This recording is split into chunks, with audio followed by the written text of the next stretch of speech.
네, 오늘은 그리스도인의 정체성이라는 제목으로 함께 말씀을 나누겠습니다. 오늘 본문의 말씀을 함께 읽고 묵상하는 가운데 저와 여러분이 세상의 방법과 가치관과 기준이 아니라 하나님의 방법과 가치관과 기준으로 당당하게 승부를 걸어볼 수 있는 그러한 여러분들이 다 되셨으면 좋겠습니다. 세상에 많은 사람들이 이 방법 써보자, 저 방법 써보자, 야 이거 때문에 그래, 야 이거는 그거야 라고 이야기를 할지언정 우리는 오직 기도하고 하나님의 음성을 듣는 그리스도인들이 다 되시기를 주님의 이름으로 축복합니다. 아멘. 우리 아멘 시동 겁시다. 자, 우리 우리나라가 일제강점기 시절에 일본은 식민지를 잘 다스리기 위해서 처음에는 굉장히 강압적이고 폭력적인 방법을 사용하였습니다. 그런데 1919년 3.1 운동 이후에 일본은 문화 정책으로 식민지 정책을 바꿉니다. 그 다음에 세 번째 시기에는 민족 말살 정책으로 또 바꾸게 됩니다. 이 민족 말살 정책의 가장 큰 특징으로는 창씨 개명과 언어 말살 정책이었습니다. 이런 정책을 펼치는 이유는 간단합니다. 모든 식민지 통치를 정당화하고 우리나라 한민족의 정체성을 말살시켜서 조선인과 일본인을 동화시키는 내선일체라는 이 사상의 명분을 강화시키기 위함이었습니다. 그래야 일본 제국주의 입장에서는 조선이라는 식민지를 다스리기 훨씬 더 편해지기 때문입니다. 오늘 본문은 BC 586년에 남유다가 바벨론에게 멸망한 이후에 바벨론으로 끌려간 사람들의 이야기입니다. 수많은 엘리트와 지식인, 귀족들, 왕족들이 바벨론에 포로로 끌려갔습니다. 그렇게 끌려간 사람들 중에 젊은 귀족이며 지식인이었던 다니엘이라는 사람이 등장합니다.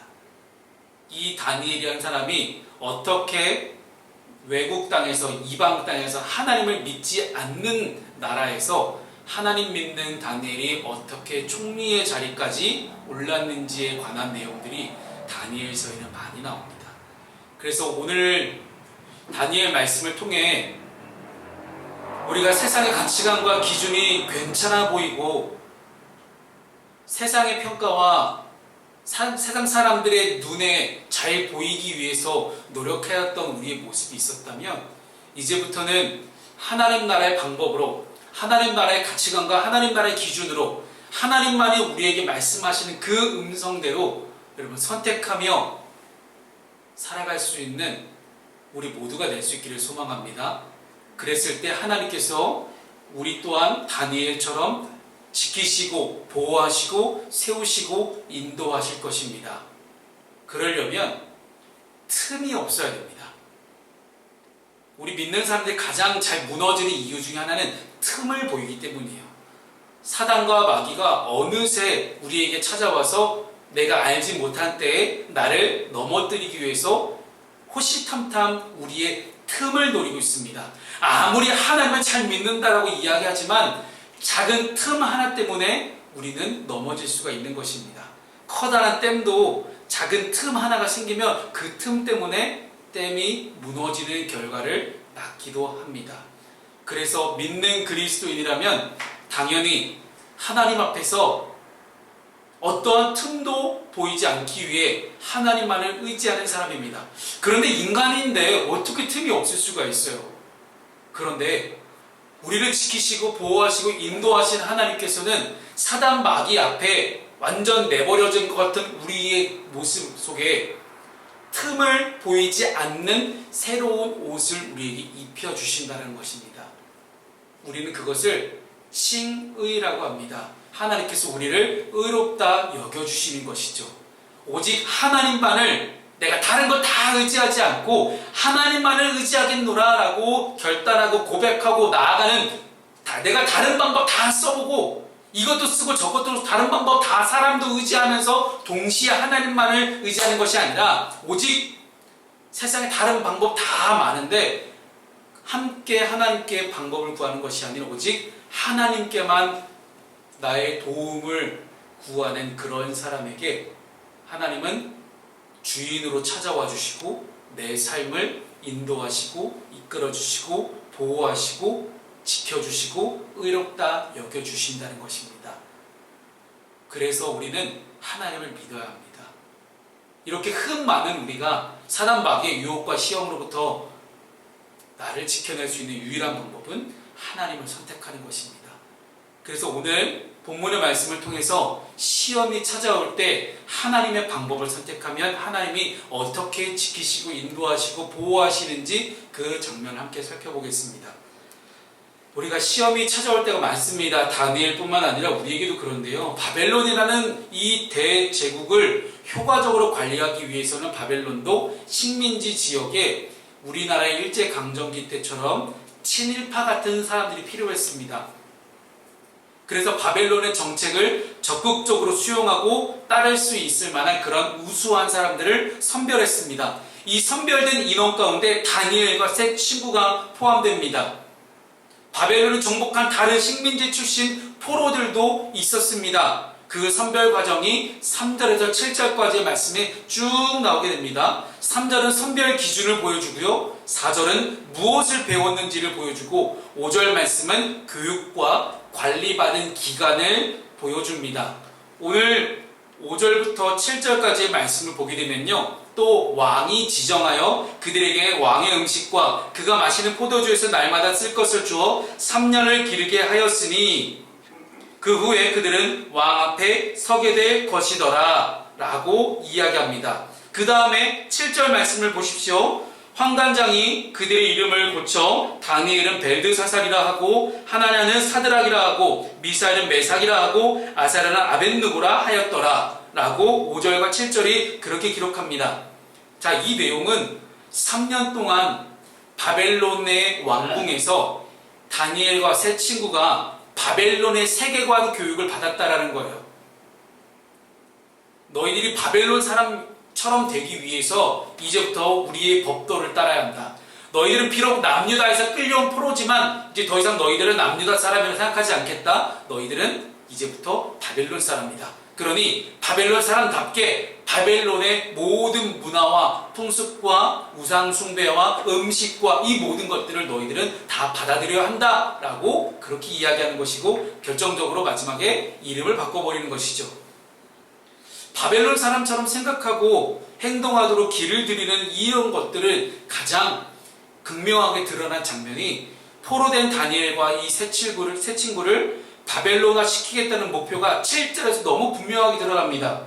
여러분 7절 말씀에 있는 이 다니엘과 세 친구들의 이름을 제가 앞에다 좀 적어놨습니다. 여러분 보시면 다니엘과 세 친구들의 이름이 적혀 있거든요. 다니엘은 하나님은 재판관이시다. 하나냐는 여호와는 은혜로우시다. 미사엘은 하나님과 같은 이가 누구인가. 아사랴는 여호와는 돕는 자이시다. 라는 그런 의미를 갖고 있습니다. 이 네 명의 이름에 공통적으로 들어가는 게 있죠. 하나님입니다. 즉, 이 네 명의 사람들은 하나님이라는 하나님께 속한 사람, 하나님께 속한 존재라는 그 정체성이 분명하게 이름에 담겨 있었다는 거예요. 우리나라도 비슷합니다. 여러분, 당시 이스라엘에서는요, 이름을 지을 때 그 이름처럼 살기를 바라는 마음으로 이름을 지어줬습니다. 그래서 분명히 이 네 명의 부모들은 네 명의 아이들의 이름을 지을 때 하나님 이름을 반드시 집어넣어서 하나님의 사람이라는 정체성을 너희가 평생 잃지 않고 살아가라 라고 그렇게 지어줬을 것입니다. 그런데 이들의 이름을 바벨론식으로 바꾸고 이름 안에서 하나님을 다 지워버리고 바벨론의 우상들의 이름을 집어넣기 시작합니다. 이제는 하나님이 아니라 바벨론의 우상을 위해 살고 바벨론 위에 살도록 만들어버립니다. 하나님이 아니라 헛된 것을 섬기며 살도록 이름을 바꾸어버리는 것입니다. 사람의 이름에는 그 사람의 모든 것이 담겨져 있습니다. 그 사람의 인생, 그 사람의 정체성, 그 사람의 가치관, 그 사람의 기준도 다 담겨져 있습니다. 그래서 하나님은 야곱이라는 사람의 이름을 이스라엘로 바꾸셨던 것입니다. 그런데 이들에게 이름만 바꿔지는 그런 시험만 있었던 것이 아닙니다. 무엇이었냐면 바벨론 왕궁에서 바벨론의 교육을 받는 모든 소년들은 바벨론 왕이 제공하는 음식을 반드시 먹어야 한다라는 그런 법이 있었기 때문입니다. 근데 왜냐하면 그 음식을 먹게 된다면 하나님의 율법을 범할 수도 있게 되고요, 자신을 부정하게 만들기 때문입니다. 당시 남유다 사람들, 유대인들은 하나님의 율법에 따르는 그 음식에 대해서 정말 정확하게 다 하나하나 다 지켜나갔습니다.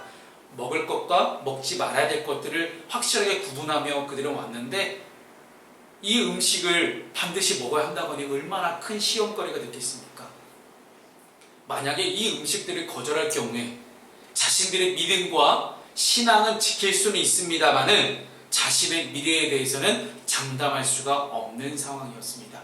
왜냐하면 당시의 바벨론 왕은 거의 신적인 존재였기 때문에 감히 바벨론 왕이 너희에게 하사한 이 음식을 거절해? 이런 건방진 녀석들을 만나 하고 바로 죽임을 당해도 이상하지 않았기 때문입니다. 이 엄청난 인생의 어려운 시험과 문제 앞에서 다니엘과 세 친구는 어떤 결정을 내립니까? 뜻을 정합니다. 제가 우리 성도들을 신방할 때 가장 많이 하는 이야기 중에 하나가, 여러분 결단하십시오. 마음을 굳게 먹으셔야 합니다. 뜻을 정하시고 결단하십시오라는 이야기를 많이 합니다. 그리스도인에게 뜻을 정하는 건 굉장히 중요합니다.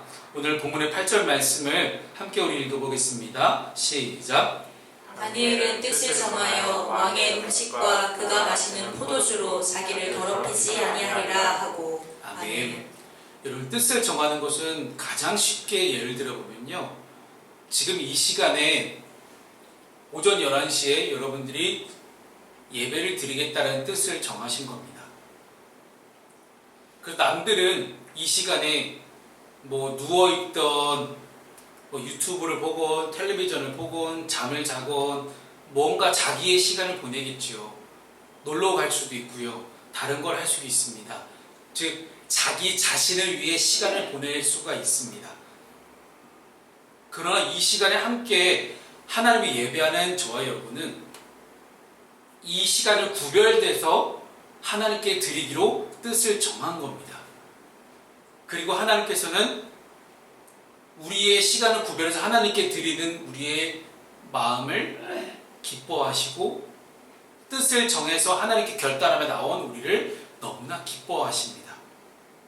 오늘 본문에 다니엘과 세 친구는 왕이 주는 음식을 먹지 않겠다라는 그런 뜻을 정합니다. 왕의 음식과 포도주로 자신을 더럽히지 않겠다. 하나님을 선택하며 뜻을 정한 겁니다. 믿음으로 하나님을 선택하고 자신의 생명과 미래를 하나님께 맡기는 거예요. 율법을 어기지 않기 위해, 자신의 정체성을 잃지 않기 위해, 하나님의 사람이라는 정체성을 잃지 않기 위해 타협하지 않고 자기 자신을 구별하는 그런 모습을 보이는 것입니다. 여러분, 구별이라는 것은 절대로 저절로 되는 것이 아닙니다. 나를 부인할 때 정말로 구별하는 것이 가능해집니다. 사랑하는 성도 여러분, 다니엘과 세 친구처럼 이렇게 크고 작은 믿음의 시험 앞에 여러분은 어떤 선택을 하십니까? 여러분, 인생을 살아가는 가운데 다니엘과 같은 그런 믿음과 시험뿐만 아니라 정말로 다양한 믿음과 시험들이 우리에게 찾아오게 됩니다. 그런데 우리는 어디에 뜻을 두고 어디에 어떤 뜻을 정하며 살아가십니까?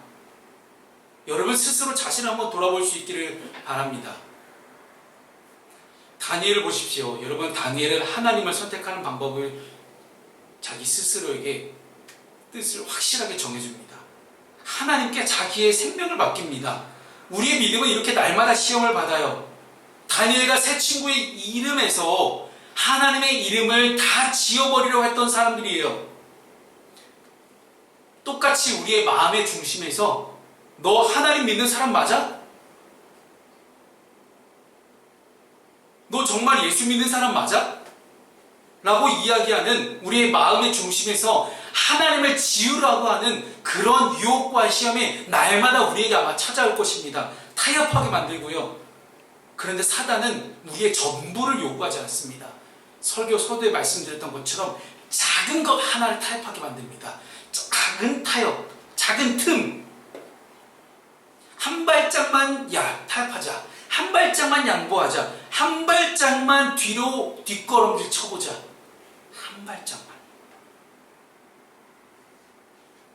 믿음의 타협을 재촉하기죠. 그리고 그 벌어진 작은 빈틈으로 우리를 정죄하며, 거 봐! 너 그 틈 하나 벌어졌고 너 양보 하나 했더니 거 봐, 너 완전히 무너지잖아. 네 인생 완전 무너져. 네 신앙, 너 그렇게 잘난 척하고 너 그렇게 믿음 좋은 척하더니 거 봐, 한 번에 확 무너지잖아. 그래, 너는 그렇게 보잘것 없는 사람이었어. 하나님이 그런 너를 사랑하실 것 같아? 라고 사단과 마귀는 끊임없이 우리를 유혹합니다.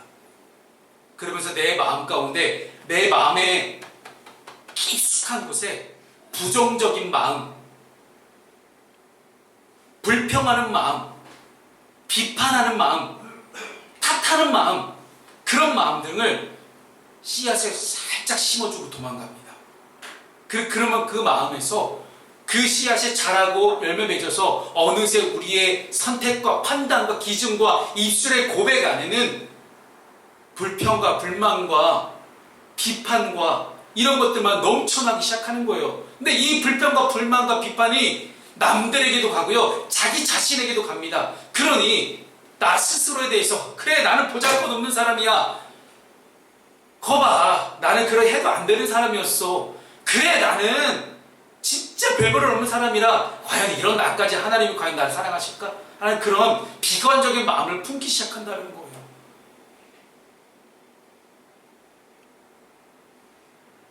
여러분, 하나님은 우리가 그렇게 되는 것을 가장 안타까워하십니다. 우리의 모습이 어떠하든지, 내가 비록 지금은 잠깐 하나님이 아니라 사단에게 작은 틈을 보이긴 했지만, 그래도 하나님의 나를 인도하시고 하나님께서 나를 지키시고 보호하신다는 그런 분명한 믿음 안에 있는 사람은요, 그 작은 틈까지도 하나님이 메워주실 것을 기대하는 마음으로 하나님만을 붙잡는 사람은요, 하나님이 지키시고 보호하시고 인도하신다는 사실이에요. 내가 못 믿어서 그렇습니다. 하나님은 늘 변함이 없으십니다. 하나님께서는 거룩한 삶을 살도록 우리에게 믿는 사람, 크리스천, 성도라는 직책 이름을, 옷을 붙여주셨습니다.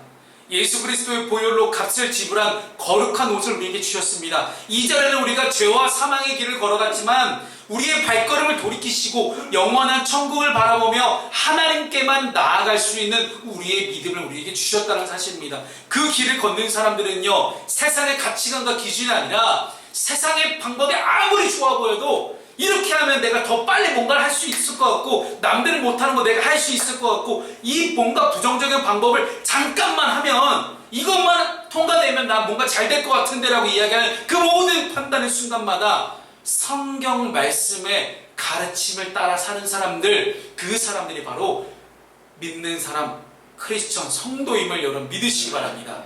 아멘. 좁은 문, 좁은 길을 걷는 사람들이 성도입니다. 그 길을 바르게 걷기를 원하십니까? 그렇다면 믿음의 시험 앞에서, 여러 가지 유혹과 시험 앞에서 하나님을 선택하십시오. 다니엘처럼 뜻을 정해서 여러분의 생명을 하나님께 맡길 수 있기를 바랍니다. 그러면 하나님 우리를 지키십니다. 그랬더니 9절에 뭐라고 이야기를 해요? 하나님이 다니엘로 하여금 환관장에게 은혜와 긍휼을 얻게 하신지라 라고 그렇게 이야기하지 않습니까? 하나님이 은혜와 긍휼을 얻게 하셨다. 내가 잘해서 뭔가를 했다는 게 아니에요. 하나님이 환관장을 통해서 하나님이 역사하셔서 환관장에게 내가 은혜와 긍휼을 얻게 했다는 거예요. 지금 당장의 미래가 불투명해 보여요. 어떻게 될지 모르겠어요. 그런데 하나님을 선택하면 하나님이 책임지십니다. 그렇게 하나님 앞에서 거룩함을 선택하는 사람들의 선택을 보고 사단은 어떤 전략을 또 펼칩니까? 다니엘 곁에 있는 환관장의 마음을 흔들어 놓기 시작합니다. 10절 말씀을 봤더니 이렇게 이야기하죠. 환관장이 다니엘에게 이르되 내가 내 주 왕을 두려워하노라. 환관장의 마음에 분명히 아까 얘기했죠. 하나님이 환관장을 통해서 은혜와 긍휼을 얻게 했다라고 처음에는 이야기했어요. 그런데 갑자기 환관장이 어떻게 돌변해요? 마음에 갑자기 두려움이 찾아옵니다. 사단이 주변 사람들을 통해서 다니엘의 믿음을 흔드는 거예요. 한 번 믿음을 지킨 것으로, 한 번 예수님 믿겠다고 고백한 걸로 끝나면 안 된다는 거예요. 우리의 신앙생활이 그렇습니다. 젊었을 시절에 하나님 아무리 잘 믿어도 나이 먹고 교회 떠나는 사람 얼마나 많습니까? 젊었을 시절에 청년의 시기에 그렇게 신앙 좋던 친구들이, 제 친구들 중에 그래요. 그렇게 같이 열심히 찬양하며 예배하며 교회를 잘 섬겼던 그런 좋은 친구들이 지금 다 교회를 떠나 있는 거예요. 얼마나 마음이 슬픈지요. 얘 어디 갔어? 얘. 막간을 이용해서 말씀드린 우리 종혁이 수술은 잘 마쳤습니다. 잘 마쳤고 다음 주 중에 한 번 더 수술이 잘 됐는지 의사에게 가서 이제 수술한 자국을 좀 보여주고 이상이 없는지를 확인받아야 된다고 합니다. 여러분, 우리 종혁이가 돌아올 수 있도록 함께 기도했으면 좋겠습니다. 자, 그래서 우리가 한 번 믿음 잘 지켰다고 되는 게 아닙니다. 갈라디아서 2장 20절 말씀은 그렇게 우리에게 이야기를 해요. 자, 이런 유명한 말씀입니다. 좀 길지만 함께 우리 읽어보겠습니다. 자, 시작. 내가 그리스도와 함께 십자가에 못 박혔나니 그런즉 이제는 내가 사는 것이 아니요 오직 내 안에 그리스도께서 사시는 것이라. 이제 내가 육체 가운데 사는 것은 나를 사랑하사 나를 위하여 자기 자신을 버리신 하나님의 아들을 믿는 믿음 안에서 사는 것이라. 아멘. 오늘도 자기를 부인하며 날마다 하나님 앞에, 십자가 앞에 자기 자신을 부인하며 세상과 구별된 삶을 살아갈 수 있는 저 여러분 되시기를 주님의 이름으로 축복합니다. 아멘. 뜻을 정해서 우리는 무엇을 해야 됩니까? 마지막까지 끝까지 포기하지 않고 하나님만을 선택해야 됩니다. 환관장은 생명의 위협을 느낍니다. 채식만으로는 당연히 영양이 부실할 수밖에 없죠. 매우 상식적이고 자연스러운 생각의 흐름입니다. 여러분, 단백질이 얼마나 좋아요. 우리 요한이 고기 좋아하죠, 그죠? 고기를 먹지 않고 얼굴이 좋아지고 윤기가 흐를 수 있을까요? 단백질이 없는데? 그럴 수가 없습니다. 단백질은 우리 몸에 꼭 필요한 영양소입니다. 고기를 안 먹으면 어떤 결과가 나오냐면 머리카락과 손톱에서 결핍에 대한 티가 납니다. 환관장의 입장에서는 채소만 먹었을 때 어떤 결과가 나타날지 충분히 예상되는 내용이잖아요. 쉽게 말하면 상식이에요. 반찬은 골고루 먹어야 되죠. 균형 잡힌 식단을 해야 되니까요. 그래서 영양학이라는 것이 학문으로까지 발전했습니다만은 당연히 상식과 예상을 뒤에 엎어버리는 것이 무엇입니까? 하나님의 말씀입니다. 여러분, 여러분의 상식과 여러분의 예상, 여러분의 지식을 얼마나 신뢰하십니까? 이거 이럴 것이다, 저거 저럴 것이다, 어떻게 여러분이 예상하세요? 여러분의 상식적인 그 것대로 정말 흘러갑니까? 여러분이 예상한 대로 정말 그렇게 흘러갑니까? 우리 인생이 참 그렇게 쉬웠다면 얼마나 편하겠습니까? 그런데 그렇지 않죠. 그 모든 것들을 다 뒤엎는 것이 하나님의 말씀입니다.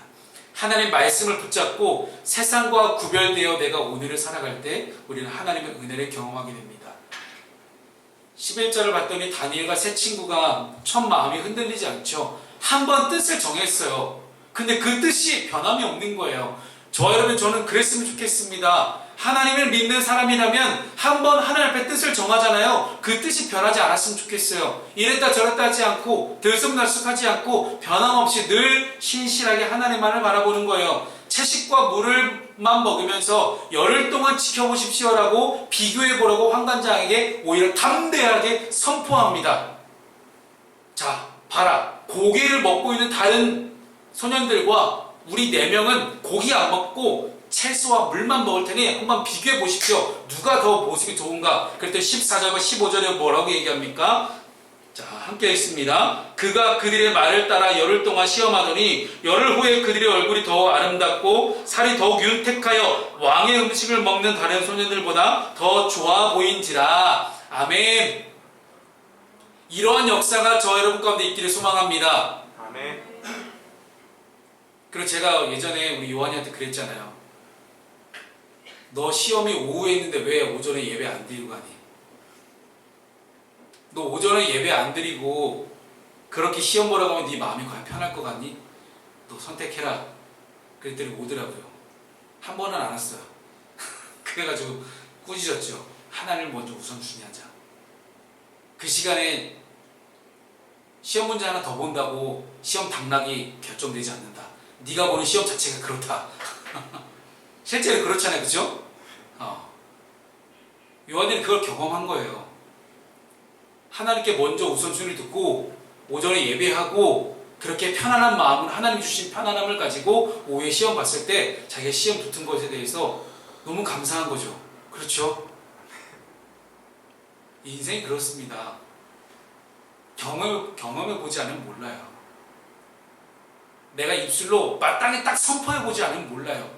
정말 말씀대로 살아보지 않으면 몰라요. 하나님께 우선순위를 두고 먼저 그렇게 살아보지 않으면 도저히 경험할 수 없는 그 놀라운 경험을 우리 작년에 우리 요한이는 했던 거예요. 그리고 취업을 준비하고 있잖아요. 그래서 저는 열심히 우리 요한이를 위해서 기도하고 있습니다. 요한이 취업의 문이 열릴 수 있도록. 왜요? 하나님 기준대로 하나님 말씀대로 살아보겠다고 지금 하고 있는 거죠. 우리는 세상의 상식과 방식을 따르기보다는 하나님의 말씀을 따르는 것이 우리한테 더 유익합니다. 그럴 수 있어요. 남들이 예수 안 믿는 사람들이 세상의 방식을 따라서 잘 되는 거 보일 수 있어요. 그런데 우리는 그 방식 그대로 따라가자면 우리는 왜 안 될까? 하고 있는 거예요. 남들처럼 나도 똑같이 세상의 방식대로 살아봤는데 왜 나 안 되지? 아니, 당연히 안 되죠. 우리는 하나님 믿는 사람인데 하나님 방식대로 선택해야 우리는 더 유익한 거예요. 그게 우리의 정체성입니다. 하나님의 말씀은 어떤 음식보다도 우리의 삶을 더 건강하고 활력 있게 만듭니다. 하나님의 방법이 때로 너무 이해가 안 될 때가 많아요.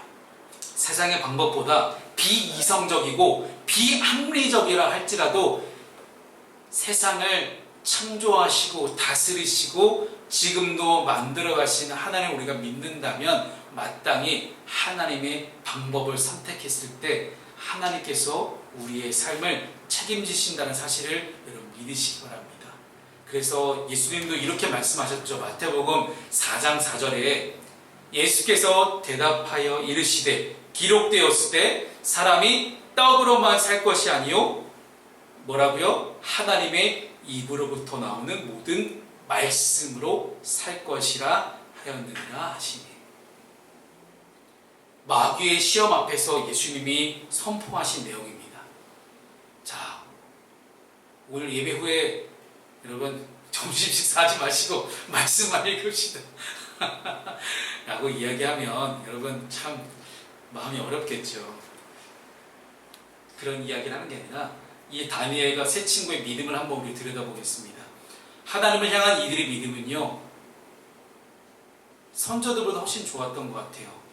애굽을 탈출해서 광야를 떠돌면서 그래도 애굽에서 종살이를 했지만 그래도 먹고 살던 그때가 더 좋았지 라고 말하던 그 이스라엘 선조들의 백성들의 믿음하고는 너무 깊이가 달라요. 믿음의 순도가 다른 거죠. 오늘 다니엘 말씀을 앞에 두고 있는 우리의 믿음은 어떻습니까? 세상의 방법과 하나님의 말씀 사이에서 가장 먼저 붙잡는 것은 무엇입니까? 세상의 방법, 내 지혜를 가지고 모든 시도를 다 해보고 난 뒤에 이것저것 다 해보고 안 되니까 하나님 도와주세요 하고 하나님 말씀 붙잡고 있지 않습니까? 어쩔 수가 없어서 하나님 말씀 붙잡는 게 아니라 하나님만 의지합니다. 하나님 말씀만 의지하겠습니다. 하나님 말씀대로만 살겠습니다 라고 그렇게 믿음으로 선포하고 뜻을 정하고 결단할 수 있는 저와 여러분 되시기를 주님의 이름으로 축복합니다. 아멘. 아멘.